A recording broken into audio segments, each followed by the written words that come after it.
Salam Bapak Ibu dan Saudara terkasih di dalam nama Tuhan Yesus, dimanapun Anda berada dan dimanapun Anda bisa mendengar rekaman ini. Kita bertemu dalam program Jumpa dengan Tuhan untuk edisi hari ini. Sebagai dasar kebenaran firman Tuhan, saya akan bacakan dari 2 Tawarikh 32 ayat 20 sampai 22. 2 Tawarikh 32 ayat 20 sampai 22, firman Tuhan mengatakan, "Tetapi oleh karena itu, Raja Hizkia dan Nabi Yesaya bin Amos berdoa dan berseru kepada sorga. Lalu Tuhan mengirim malaikat yang melenyapkan semua pahlawan yang gagah perkasa, pemuka dan panglima yang ada di perkemahan Raja Asyur, sehingga ia kemalu-maluan kembali ke negerinya. Kemudian ia ditewaskan dengan pedang oleh anak-anak kandungnya sendiri ketika ia memasuki rumah Allahnya. Demikianlah Tuhan menyelamatkan Hizkia dan penduduk Yerusalem dari tangan Sanherib, Raja Asyur, dan dari tangan semua musuhnya. Dan ia mengaruniakan keamanan kepada mereka di segala penjuru." Hizkia seorang raja yang takut akan Tuhan. Dia melakukan apa yang benar di hadapan Tuhan. Saat itu bangsa Israel terbagi menjadi dua. Yang satu Yehuda dengan ibu kota Yerusalem, dan satu lagi Israel bagian utara dengan ibu kota Samaria. Hizkia menjadi raja atas Yehuda. Dia termasuk raja yang hidup dalam ketaatan. Masa-masa itu seorang raja berganti-ganti ketaatannya pada Tuhan. Ada yang taat pada Tuhan dengan segenap hati, ada yang taat pada Tuhan setengah-setengah, ada juga yang tidak setia pada Tuhan, sehingga melakukan penyembahan pada berhala. Hizkia termasuk raja yang setia dan taat pada Tuhan dengan segenap hati. Dia memperbaiki bait suci dan memelihara imam-imam yang melayani di bait suci. Namun demikian, ternyata dia tidak luput dari situasi yang buruk. Bahkan kalau dilihat dalam 2 Tawarikh 32 ayat 1, firman Tuhan mengatakan, setelah peristiwa yang menunjukkan kesetiaan Hizkia itu, datanglah Sanherib, Raja Asyur, menyerbu Yehuda. Ia mengepung kota-kota berkubu dan berniat merebutnya. Sudah setia tapi malah didatangi musuh, dikepung oleh kerajaan Asyur. Bagaimana ini? Bagaimana Tuhan bisa memperlakukan umatnya demikian? Berarti Tuhan tidak baik dong. Pernahkah Anda berpikir demikian? Atau mungkin pernah mengalami?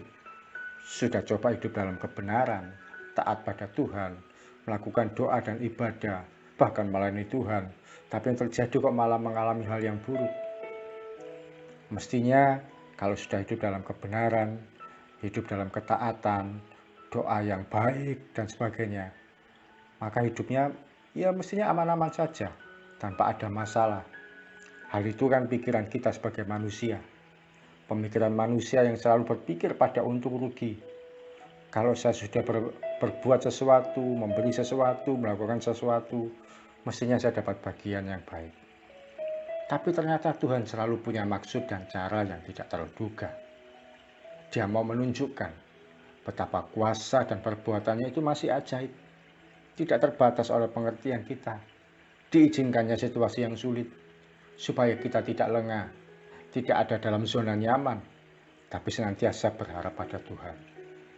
Firman Tuhan mengatakan Hizkia dan Yesaya berdoa dan berseru kepada sorga. Dia tidak menuntut atau protes pada Tuhan. Sudah taat kok masih mengalami situasi buruk. Tapi dia tahu pada siapa dia harus menghubungi ketika masalah dan kesulitan terjadi. Hasil akhirnya, Tuhan mengalahkan musuh-musuh Hizkia, yaitu Raja Asyur, dengan cara yang ajaib, aneh, dan tidak terduga. Tidak perlu pasukan dari kerajaan Yehuda yang berperang, tapi malaikat Tuhan sendiri yang membereskan. Kesulitan dan pergumulan apa yang hari-hari ini sedang kita hadapi? Kalau kita melihat situasi ekonomi, sepertinya tidak begitu membaik. Semua mengalami dampak yang buruk.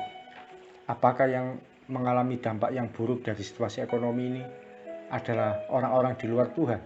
Tentu tidak demikian. Ternyata ada juga anak-anak Tuhan, pengikut Kristus, yang juga mengalami situasi yang buruk ini. Bisa jadi Anda termasuk yang mengalami. Semua pasti mengalami dampaknya. Apakah yang mengalami situasi tersebut berarti anak Tuhan yang tidak taat? Tidak demikian juga kan? Demikian dalam hidup kita masing-masing. Kita merasa sudah taat pada Tuhan, sudah setia hidup dalam kebenaran, tapi masih bisa mengalami kesulitan dalam ekonomi, bisa sakit, bisa alami masalah rumah tangga, bisa alami apapun yang menurut kita tidak mungkin kita alami.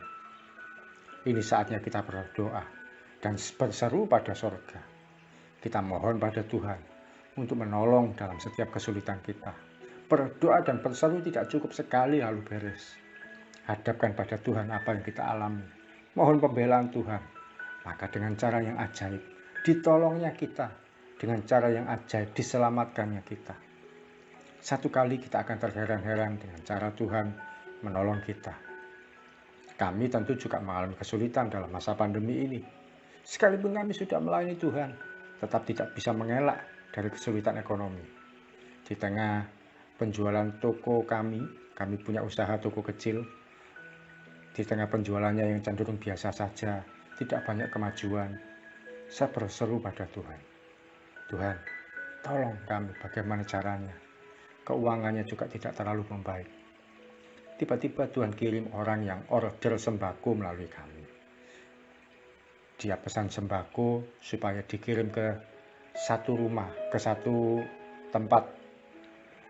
Dia pesan beras, gula, dan minyak goreng. Padahal jarak rumah kami dengan lokasi pengiriman jauh sekali. Kami pun setuju saja. Kami anggap itu adalah rezeki bagi kami. Kami bisa mendapatkan keuntungan yang lebih baik. Tidak cukup sampai di situ. Baru saja Bapak yang order sembako itu selesai telepon. Ada satu teman yang tinggal di luar negeri, di Italia. Dia telepon. Dia mau order sembako juga untuk keluarganya di Surabaya.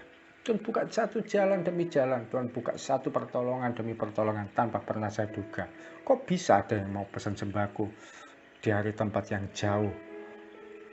Tempat kami ini ada di luar kota, tapi untuk dikirim ke Surabaya yang jaraknya puluhan kilometer. Kenapa kok bukan lewat orang lain? Tuhan selalu punya cara yang ajaib dan tak terduga untuk menolong kita. Kalau ada sesuatu, berdoa dan berseru pada surga, yaitu pada Tuhan yang namanya Yesus. Dia punya sejuta cara untuk menolong 1000 masalah kita. Sekali lagi, Tuhan kita yang namanya Yesus, dia punya sejuta cara untuk menolong 1000 masalah kita. Mari kita datang pada Tuhan. Tuhan, ini kami setiap anak-anak-Mu yang datang padamu pada pagi hari ini Tuhan. Kami hadapkan kepadamu setiap pergumulan kami, setiap kesulitan kami, setiap masalah yang kami hadapi Tuhan, apapun itu.